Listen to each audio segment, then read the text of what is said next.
कभी सोचा है कि ये गरीब किसान परिवार के 3 भाई, जिनके पास सोचे कभी साइकिल तक नहीं थी, वो एक अरबों की कंपनी खड़ी कर सकते हैं?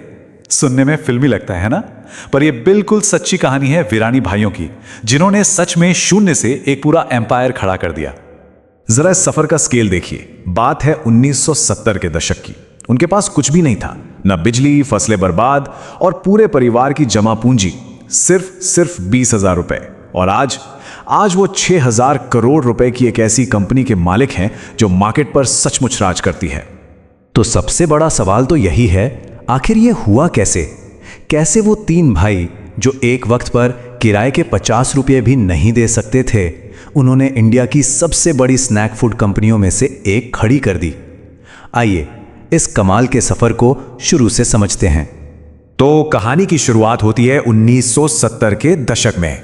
गुजरात का एक छोटा सा गांव है और वीरानी परिवार गरीबी और सूखे से जूझ रहा है।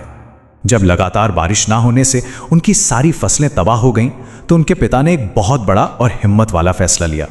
उन्होंने अपनी जमीन बेच दी और जो भी पैसे मिले, यानी 20,000 रुपए, वो अपने बेटों को दे दिए। ये सिर्फ पैसे नहीं थे, ये उनके पिता का भरोसा था, पूरे परिवार की उम्मीदें थीं, जो उन्होंने अपने बेटों के हाथ में थमा दी थीं एक नई जिंदगी शुरू करने के लिए। तो वो भाई राजकोट शहर तो आ गए, पर यहां भी शुरुआत बिल्कुल आसान नहीं थी। बहुत जल्दी उन्हें संघर्ष और नाकामी का सामना करना पड़ा। उन्होंने खेती के इक्विपमेंट्स का बिजनेस शुरू किया, लेकिन एक्सपीरियंस था नहीं और 2 साल के अंदर ही उनका सारा पैसा डूब गया। सोचिए, शहर में बड़े बड़े सपने लेकर आए थे और अब वो फिर से जीरो पर थे, पूरी तरह से खाली हाथ। और यहीं अपनी सबसे बड़ी हार के बाद उन्होंने अपनी जिंदगी का पहला और सबसे जरूरी सबक सीखा, कर्म ही धर्म। मतलब कोई भी काम छोटा या बड़ा नहीं होता, बस उसे पूरी ईमानदारी और लगन से करो। उन्होंने हार नहीं मानी और इसी सोच के साथ उन्होंने एक सिनेमा में जो काम मिला वो किया। कोई शर्म नहीं, कोई झिझक नहीं। कैंटीन में खाना परोसना हो, दीवारों पर पोस्टर चिपकाने हो, दरवाजे पर टिकट चेक करने हो, या फिर देर रात शो खत्म होने के बाद फटी हुई सीटों की सिलाई करनी हो, हर काम उन्होंने पूरी लगन से किया। कहते हैं ना, अपने काम को बोलने दो। उनकी मेहनत और ईमानदारी छिप नहीं सकी। सिनेमा के मालिक ने यह सब देखा और वो इतने इंप्रेस्ड हुए कि उन्होंने पूरी कैंटीन चलाने का कॉन्ट्रैक्ट ही इन भाइयों को दे दिया। ये उनकी पहली बड़ी जीत थी, जो सिर्फ और सिर्फ उनके काम के प्रति समर्पण की वजह से मिली थी।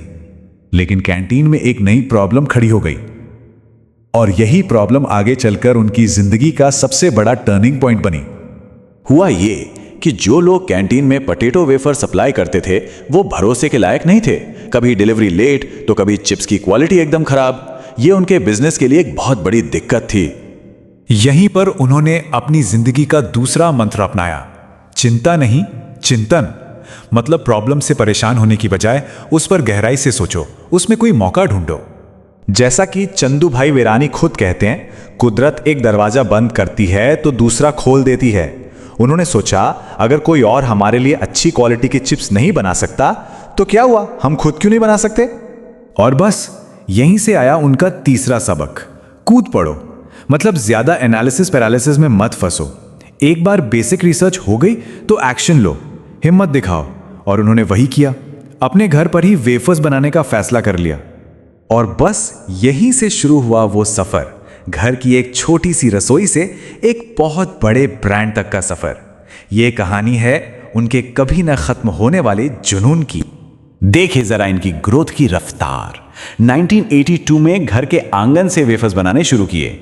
1984 में ब्रांड को नाम मिला बालाजी और फिर सिर्फ 5 साल के अंदर 1989 तक उन्होंने गुजरात का सबसे बड़ा पोटैटो वेफर प्लांट लगा दिया था।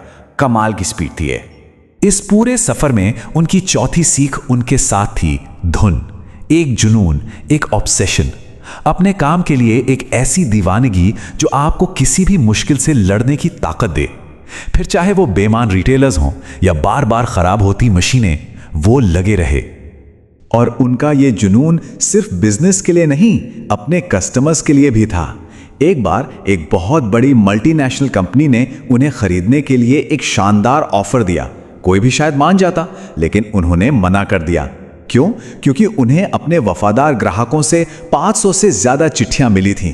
ये सिर्फ एक बिजनेस डील नहीं थी, ये उनके और उनके कस्टमर्स के बीच के रिश्ते की बात थी और उन्होंने पैसों की जगह अपने लोगों को चुना। उनकी कामयाबी का राज सिर्फ मेहनत नहीं है, इसके पीछे एक बहुत ही अनोखी बिजनेस फिलॉसफी है जो बेचने से ज्यादा सेवा करने पर फोकस करती है।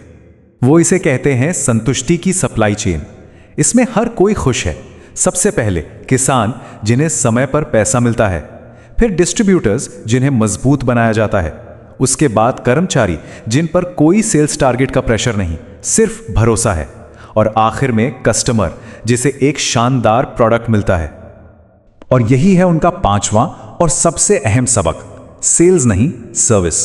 उनका मानना है कि अपना प्रोडक्ट इतना अच्छा बनाओ कि डिमांड खुद कस्टमर की तरफ से आए।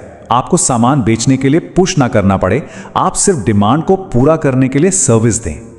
और सिर्फ बिजनेस ही नहीं, परिवार को एक साथ रखने के लिए भी उनका एक सिंपल सा सिद्धांत है जो महाभारत और रामायण से आता है।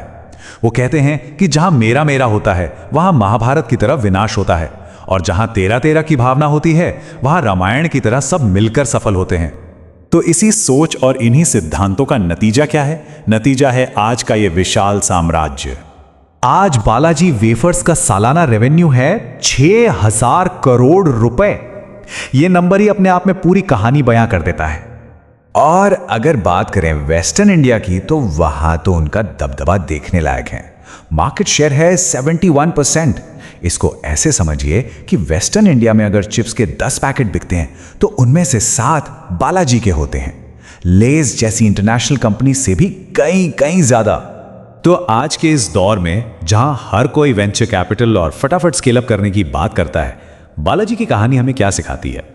शायद ये हमें एक बहुत जरूरी बात याद दिलाती है कि जो बिजनेस धैर्य के साथ धीरे धीरे और लोगों को हमेशा पहले रखकर बनाया जाता है, वो सिर्फ कामयाब नहीं होता, वो हमेशा के लिए एक मिसाल बन जाता है।